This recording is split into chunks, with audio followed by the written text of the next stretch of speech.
Quem esteve aqui na última segunda-feira pôde ouvir as palavras da nossa irmã Leila e, coincidentemente, ela falou também sobre silêncio. Silêncio de nosso irmão Raul Teixeira, a dificuldade que ele passou, a superação que ele teve que ter depois de um AVC.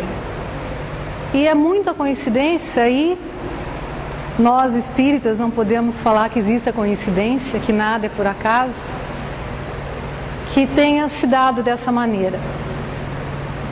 Em meados de novembro do ano passado, depois de vir por um longo período de dificuldades familiares, talvez alguns dos senhores e senhoras estavam aqui exatamente numa palestra da Leila, em que eu fiz a oração e nós mencionamos da perda, entre aspas, né, do desencarne de nossas mães, que tinha sido há pouco tempo. Eu tinha enfrentado todas essas dificuldades e aí eu tive uma faringite. Coisa à toa, pensava eu, e continuando trabalhando, falando. No meu trabalho eu falo muito e o meu jeito de ser eu também falo muito. E de repente, no final de uma tarde de terça-feira, eu fui falar com uma pessoa que trabalhava comigo e minha voz não saiu. Eu estava bastante rouca, mas a hora que eu tentei falar e não consegui, não saiu. Cheguei em casa, a situação estava pior ainda, porque não saía nada de voz. Eu não conseguia me comunicar nem com meus filhos, nem com meu marido. E aquilo me deixou em pânico, em desespero. A noite foi uma noite memorável, para eu não esquecer do pânico que eu senti. Eu andava pela casa, quem já teve alguma crise de pânico sabe o que eu estou falando. E não adiantava, que não ia sair a voz. No dia seguinte, era véspera de feriado de 15 de novembro, eu fui na otorrino e tive que escrever o que tinha acontecido comigo, porque não saía a voz. E ela me examinou. Ao me examinar, ela falou: tá vermelho, né? Mas pelo teu estado, eu achei que ia estar muito pior. Isso para mim é questão emocional. E aí eu pensei, tem sentido, né? De toda aquela carga.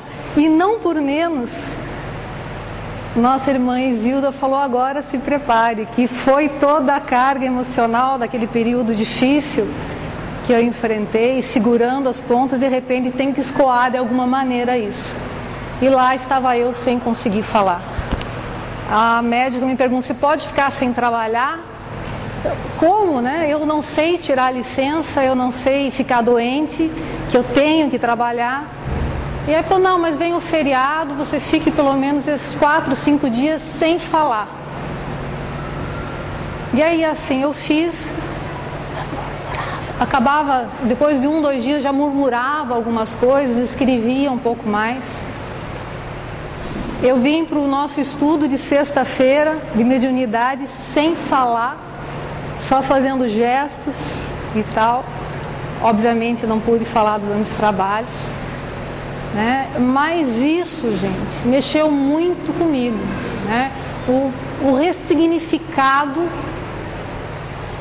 da minha existência, do uso da palavra, né? Desse dom, dessa possibilidade que nós temos, como é termos nossos braços, nossas pernas, ouvir, ver, né? Que nós nos acostumamos tanto com isso, que quando acontece alguma coisa, como aconteceu, faz com que nós paremos. E desde essa época eu ainda nem estava falando direito, ainda estava um pouquinho rouca.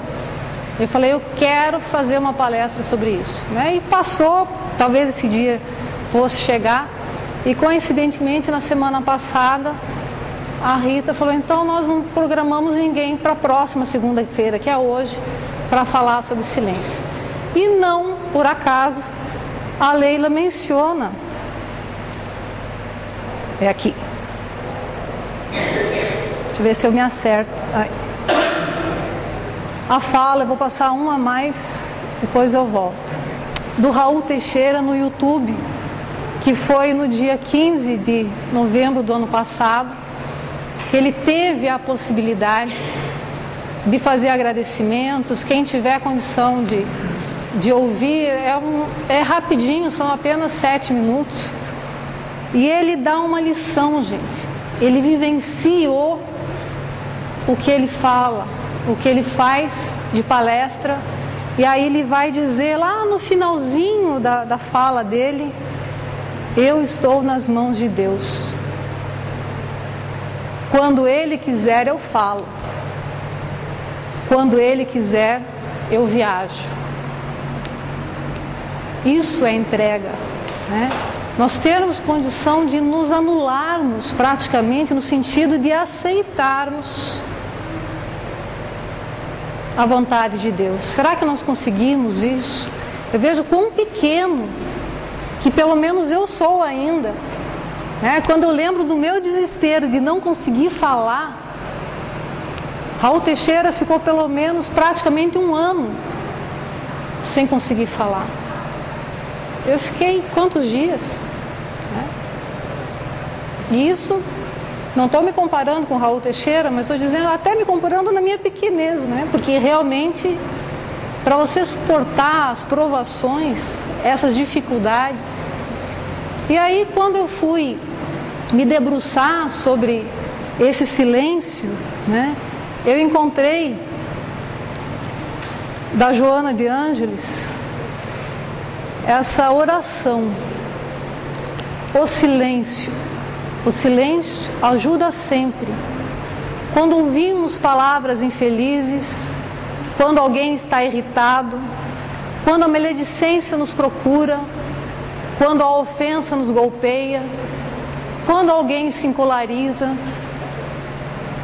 quando a crítica nos fere, quando escutamos a calúnia, quando a ignorância nos acusa, quando o orgulho nos humilha, quando a vaidade nos provoca, o silêncio é a gentileza do perdão que se cala e espera o tempo.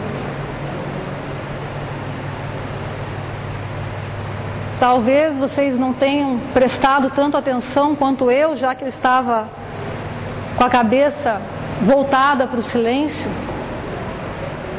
Na própria oração que a Isilda fez, ela mencionou de fazermos o silêncio para podermos entender um pouquinho mais a vontade de Deus.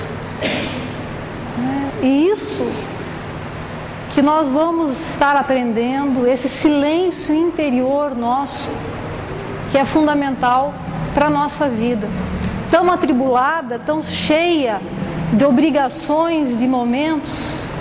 Será que nós paramos dessa correria, em toda essa agitação do dia a dia, nesse momento que todos nós sabemos que o planeta está agitado, né, que nós estamos agitados?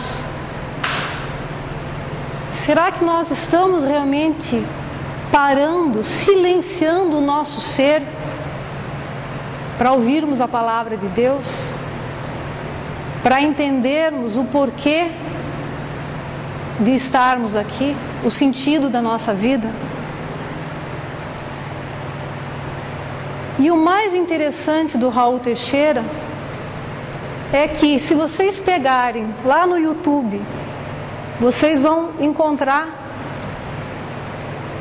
essa pequena fala, e ele no final ele fala: eu já falei demais. E quem já ouviu o Raul Teixeira falar sabe que ele fala bastante. E ele falou 7 minutos, falou: já falei demais. E aí eu encontro essa palestra do Raul Teixeira também no YouTube, de fevereiro do ano passado, que tem 1h, 9 minutos e 17 segundos, que ele fala: por que sofremos? Eu não consegui ouvir a palestra inteira, mas é emocionante. Quem tiver a oportunidade de ouvir essas 2 palestras ou essas 2 falas vai entender bem o que eu estou dizendo. Aqui eu selecionei alguma coisinha que eu fui ouvindo ele falar e achei que eram lições importantes para a nossa vida. Nós estamos vivendo um tempo especial na Terra. Temos ensejo de experimentar no planeta os momentos mais inusitados pelos quais podem passar a alma humana. Toda essa transição que nós estamos vivendo. Alegrias, horas amargas de dor, de frustrações. O que nos leva aos terrenos da dor, provas e expiações. E aí ele fala sobre o nosso planeta ser de provas e expiações. Mais para frente ele ainda diz, Jesus disse que no mundo só teremos aflições. Será que quando Jesus fala que nesse mundo nós só teremos aflições, é porque ele nos quer mal? Que aqui, a felicidade não é desse mundo? Será que é só para nós sofrermos, independentemente de algum resultado? E aí ele explica o porquê dessas aflições, desse sofrimento. Nós precisamos retornar ao campo do equilíbrio. O que é a expiação? É um acerto de contas, um resgate, é resgatar. Ou seja, nós tivemos uma oportunidade e fizemos besteira. Se nós fizemos algo errado, nós precisamos corrigir esse erro que nós fizemos. Nós precisamos resgatar, nós precisamos acertar nossas contas, que é a expiação. E também a Terra é um mundo de aprendizes. Há provas, testes, reúne espíritos que precisam passar por provas e expiações. Faz essa distinção do que são as provas e do que são as expiações. As provas são exatamente para nós que ainda não aprendemos, que ainda não sabemos, como se nós estivéssemos numa grande escola da vida e passando pelas dificuldades para aprendermos, que são essas nossas provas. Todo aluno tem medo das provas. Nós estamos mais ou menos nessa condição de aprendizes aqui na Terra, passando por provas. Agora, se nós formos mal em alguma dessas provas, nós vamos ter que acertar as contas. E aí sim que entram as expiações. O que diz como expiamos, é o modo como enfrentamos as provações. Isso aqui é digitado mal feito, desculpe. Como que nós enfrentamos essas provações? Quando eu vi isso, falei, enfrentei mal a minha. Eu acabei de falar para vocês o meu desespero quando eu fiquei sem voz. Quando eu penso do pânico que eu entrei naquela noite, na primeira noite principalmente, falo, nossa, realmente eu tenho que buscar o quê? Cadê o equilíbrio? Há em algum lugar que fala, olha aqui o equilíbrio. É esse equilíbrio, gente, que nós temos que realmente buscar nas nossas vidas, para não perder as estribeiras. Se vem algo que nós não esperamos, se nos acontece algo, nós temos que tentar, a primeira coisa, nos acalmar, manter o equilíbrio para solucionar. E nesse meu desespero, eu lembrei do meu concunhado, irmão da minha cunhada, com 23 anos, hoje ele deve estar com 50 e pouquinho, ele é um pouco mais velho do que eu. Com 23 anos, ele foi dar um mergulho em Porto Seguro, num lago. Não era nada profundo o lugar e ele mergulhou de ponta. Fez fratura de quinta vértebra. Ele não morreu porque os amigos, mesmo que ele fosse muito bagunceiro, ele boiou e não voltava. E os colegas perceberam que não era brincadeira, o tiraram da água. Porto Seguro, quem conhece, há praticamente 30 anos atrás, sabe que não tinha muitas condições. Não era para ele morrer. Passou um helicóptero, escreveram SOS na areia, o helicóptero pousou e ele foi levado de helicóptero para Salvador, sobreviveu até hoje. e até hoje ele está tetraplégico. Ele está preso no próprio corpo há quase 30 anos. Ele não mexe braço, não mexe perna, não mexe nada. E eu estou falando de novo.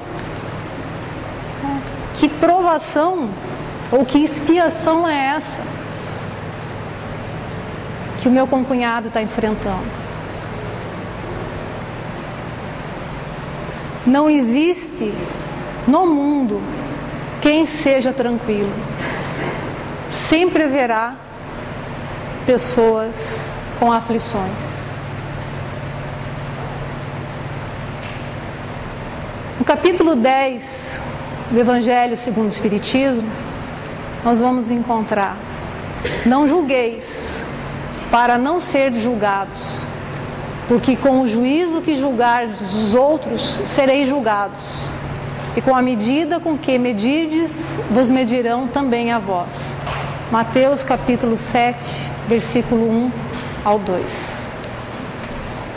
A nossa tendência, normalmente, é de julgar o outro. Quantas e quantas vezes nós ouvimos aqui falar da maneira como as pessoas se vestem, da riqueza, da pobreza. Será que nós não temos mania de fazer isso? Será que nós não temos mania de falar: aquele lá é arrogante, aquele é medíocre, aquele fala muita besteira? E nós? Como nós somos? Será que nós voltamos para dentro de nós mesmos para nos analisarmos? Será que toda noite, quando nós vamos dormir, nós fazemos aquele retrocesso que aprendemos que devemos fazer, para ver como foi nosso dia, se nós cumprimentamos a todos? Volta e meia eu chego e já vou falando: bom dia, tudo bem, como vai? Depois cai a ficha, falei: eu nem cumprimentei a pessoa ainda, já estou descarregando coisa, falando. E muitas vezes a gente está chateado, passa sem cumprimentar alguém.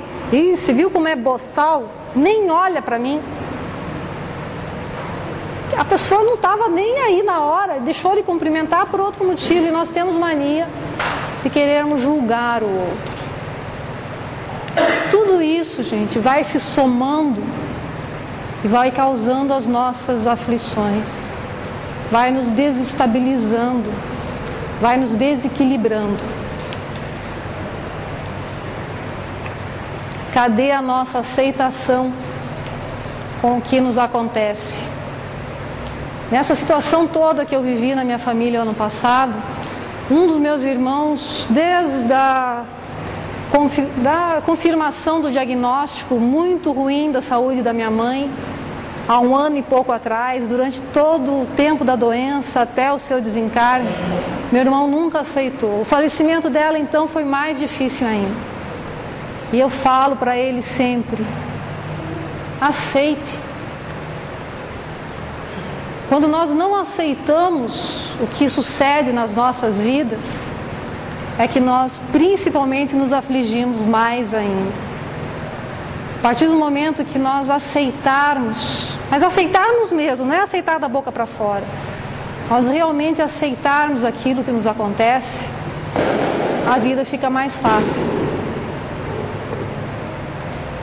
Quando nós falamos amar ao próximo como a si mesmo, nós pensamos principalmente no próximo.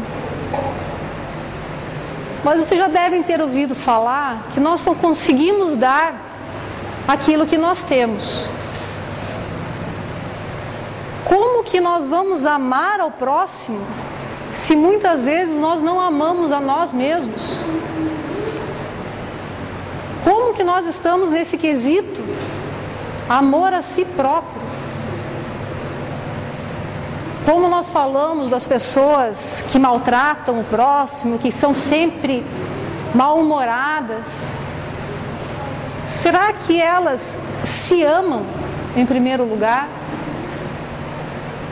Será que nós nos amamos, nós nos gostamos do jeito que nós somos, com todas as nossas imperfeições? É um exercício que nós temos que fazer, e muito. que a partir do momento em que nós tivermos muito amor dentro de nós vamos conseguir transbordar esse amor e passar esse amor ao próximo.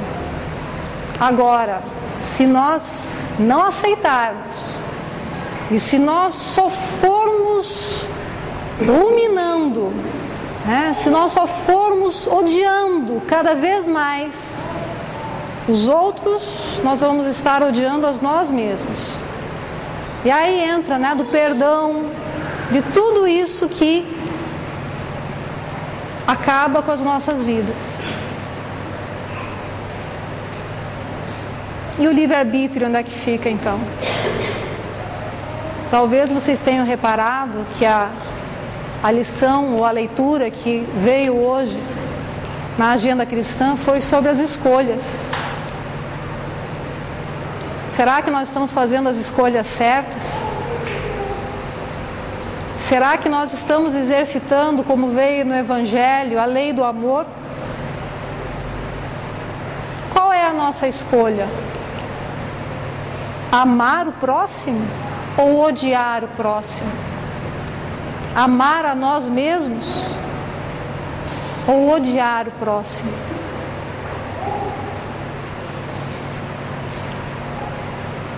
Existe acaso? Será que existe acaso? Qual foi a leitura da agenda cristã? As escolhas. Essas escolhas aqui são das nossas provas.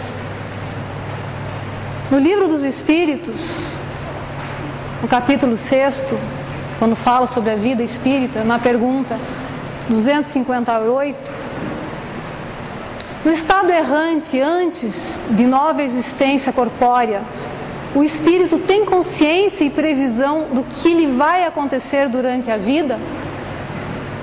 Ele mesmo escolhe o gênero de provas que deseja sofrer. Nisto consiste o seu livre-arbítrio. As escolhas nós fazemos aqui, encarnados, e já fizemos lá, enquanto espíritos. Muitas vezes nós nos questionamos por que dessas dificuldades, e a resposta está dentro de nós mesmos. Só que nós não nos lembramos disso. Mas com certeza, o nosso livre-arbítrio nos fez escolher as provas pelas quais nós passamos hoje. Pergunta 261. O espírito, nas provas que deve sofrer para chegar à perfeição, terá de experimentar todos os gêneros de tentações?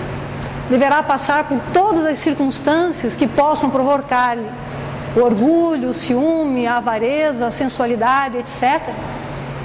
Certamente não, pois sabeis que há os que tomam desde o princípio um caminho que os afasta de muitas provas, mas aquele que se deixa levar pelo mau caminho corre todos os perigos do mesmo. Um espírito pode pedir a riqueza e essa lhe será dada. Então, segundo o seu caráter, poderá tornar-se avarento ou pródigo, egoísta ou generoso, ou ainda entregar-se a todos os prazeres da sensualidade. Mas isso não quer dizer que ele devia passar forçosamente por todas essas tendências.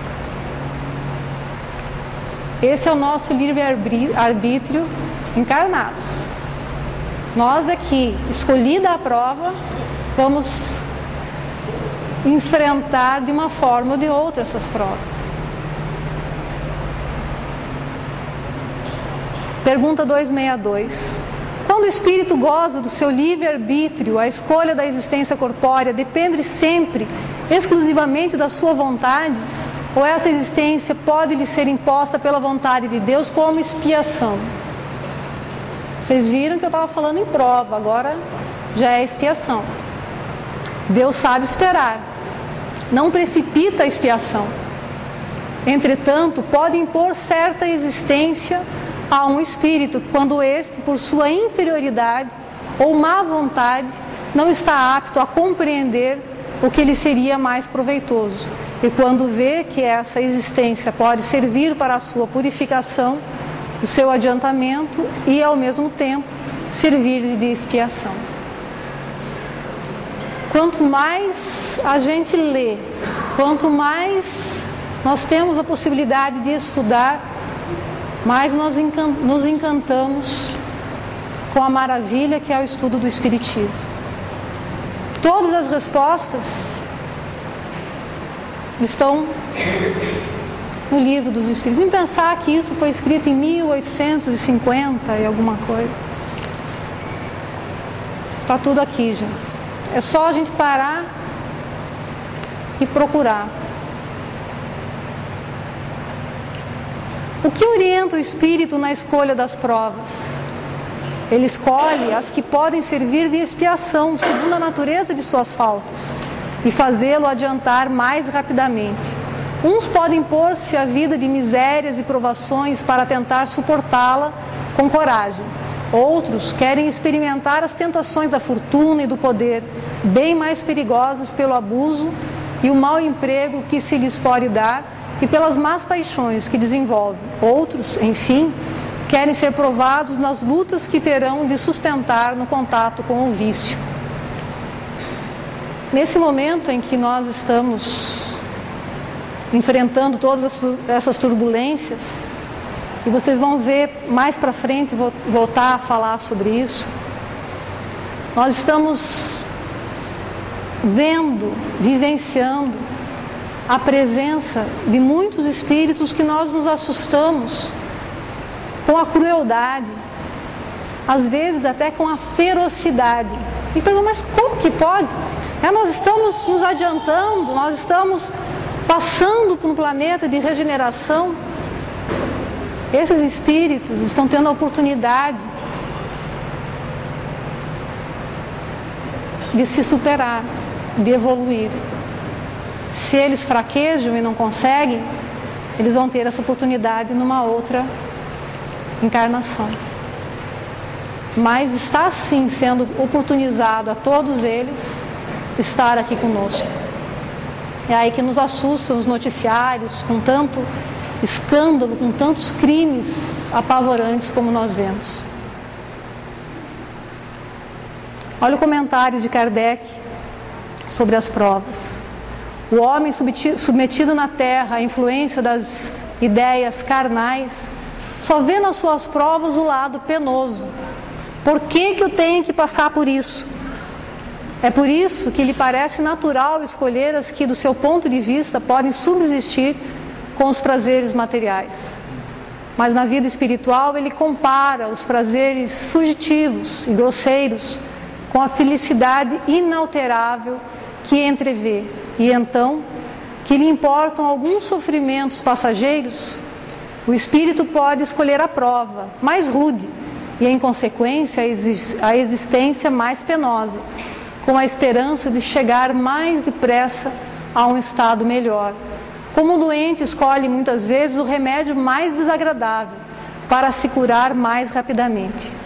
Aquele que deseja ligar o seu nome à descoberta de um país desconhecido não escolhe um caminho coberto de flores, pois sabe os perigos que corre, mas sabe também a glória que o espera, se for feliz.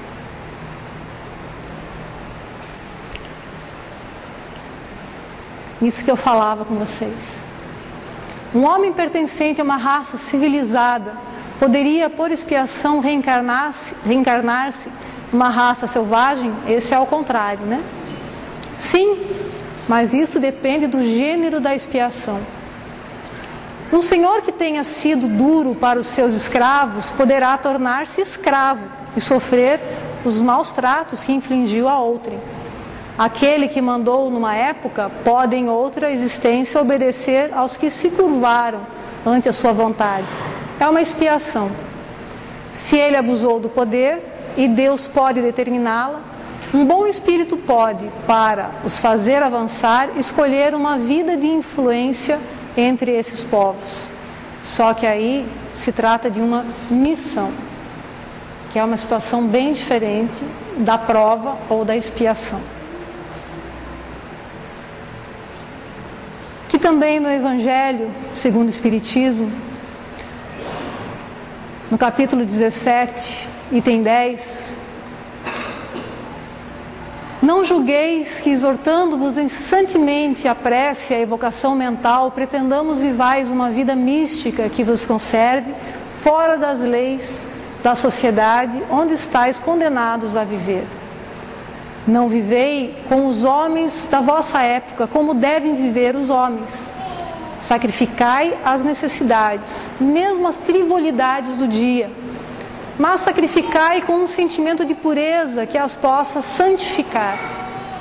Sois chamados a estar em contato com espíritos de naturezas diferentes, de caracteres opostos. Não choqueis a nenhum daqueles com quem estiverdes. Não consiste a virtude em assumir de severo e lúgubre aspecto, em repelirdes os prazeres que as vossas condições humanas vos permitem. Basta reporteis todos os atos da vossa vida ao Criador que vô-la deu. Essa passagem eu achei magnífica. Será que tudo que nós fazemos honra a Deus? Será que nós conseguimos todas as nossas ações entregá-las a Deus? Vocês lembram da frase do Raul Teixeira? A minha vida está nas mãos de Deus. Eu sou dele. Será que nós somos efetivamente de Deus? E ainda, nesse nosso viver em sociedade, vem várias perguntas que não querem calar. A necessidade da vida social. Vida social é natural? Certamente. Deus fez o homem para viver em sociedade. Deus não deu inutilmente o homem a palavra e todas as outras faculdades necessárias à vida de relação. A palavra. Eu posso falar. Que uso eu faço dessa palavra que Deus me deu, essa possibilidade de me comunicar com o próximo, de viver em sociedade. E aqui questiona: voto de silêncio, vida de isolamento. Concebe-se que, por princípio geral, a vida social esteja na natureza, mas uma vez que também todos os gostos estão na natureza, por que será condenável o insulamento absoluto, desde que cause satisfação ao homem? Satisfação egoísta. Também há homens que experimentam satisfação na embriaguez. Merece-te isso aprovação? Não pode agradar a Deus uma vida pela qual o homem se condena a não ser útil a ninguém. Aqui, fala sobre esse voto do silêncio, que algumas religiões ainda até hoje impõem a quem quiser. Que pensar do voto de silêncio, prescrito por algumas seitas desde a mais remota antiguidade? Perguntai antes a vós mesmos se a palavra é faculdade natural, por que Deus a concedeu ao homem? Nós já vimos que a palavra é um dom natural. Deus condena o abuso. Olha eu ficando quieta aqui, por que eu fui calada? A gente sempre, quando a gente fala sobre alguma coisa, a gente pensa que algo é para nos dizer. Deus condena o abuso e o não uso das faculdades que lhe outorgou. Entretanto, o silêncio é útil, pois no silêncio pões em prática o recolhimento. Teu espírito se torna mais livre e pode entrar em comunicação conosco. Mas o voto de silêncio é uma tolice. Sem dúvida, obedecem à boa intenção os que consideram essas privações como atos de virtude. Enganam-se, no entanto, porque não compreendem suficientemente, separado, gente, as verdadeiras leis de Deus.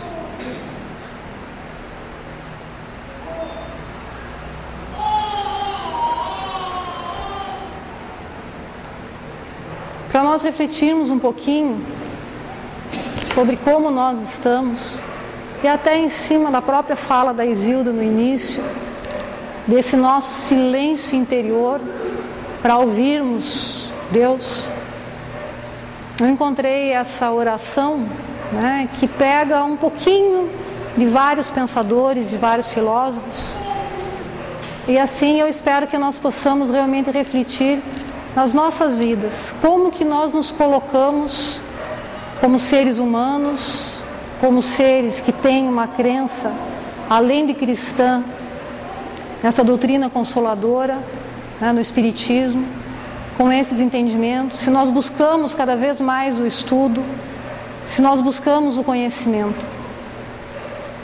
Eu ouvi numa palestra recentemente de uma pessoa falando sobre gestão, ele disse algo que eu não sabia, que é que a nossa capacidade mental, ela tem um certo teor diário. Todos os dias nós temos capacidade de aprender, digamos, um copo de água.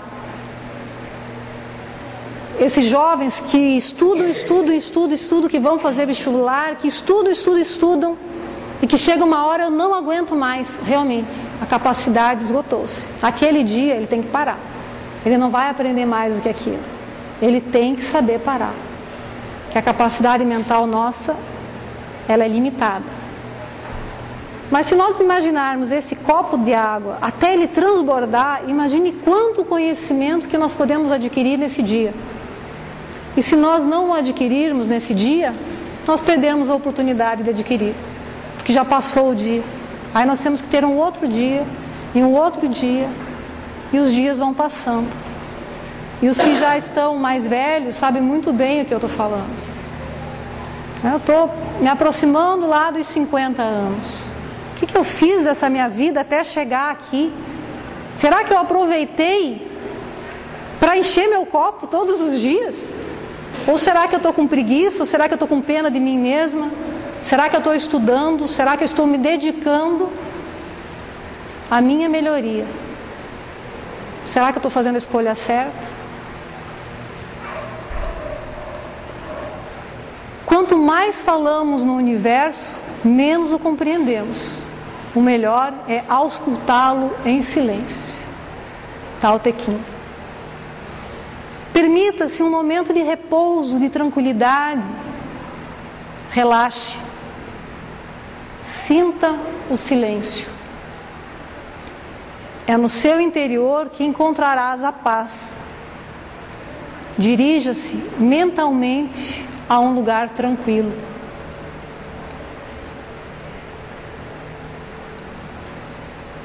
Se uma pessoa tem realmente um profundo interesse em crescer espiritualmente, a prática da meditação é imprescindível, é a chave para isso. Dalai Lama. Respire profundamente. Chegue mentalmente a um lugar mágico. Crie. Este lugar é seu. Descanse nesse local. Perceba os detalhes. Sinta o perfume das flores. Perceba os pássaros. A meditação dá ao homem segurança e serenidade em todas as circunstâncias da vida, paz e felicidade permanentes, alegria e benevolência para com todas as criaturas de Deus. Huberto, acho que é dessa maneira mesmo estava escrito, Roden. Sinta-se integrado com a natureza, silencie mentalmente. O silêncio exterior é a primeira condição para a vida interior. Tristão de Ataíde. As grandes elevações da alma só são possíveis na solidão e no silêncio. Arthur Graf von Platen. Quem quiser ouvir a voz sincera da consciência, precisa saber fazer silêncio em torno de si e dentro de si. Arthur Graf von Platen.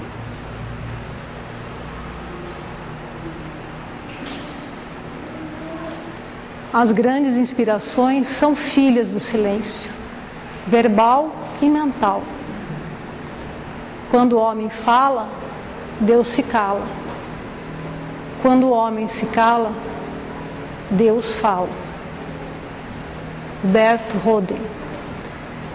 Está na internet, foi postado pela Jane Geyer, às 20h59, né, nesse blog. Bem, gente, aqui também tem a bibliografia, né, que é do Livro dos Espíritos, Evangelho segundo o Espiritismo, no Orkut, no YouTube e naquela outra que eu passei a vocês. Não vamos nos esquecer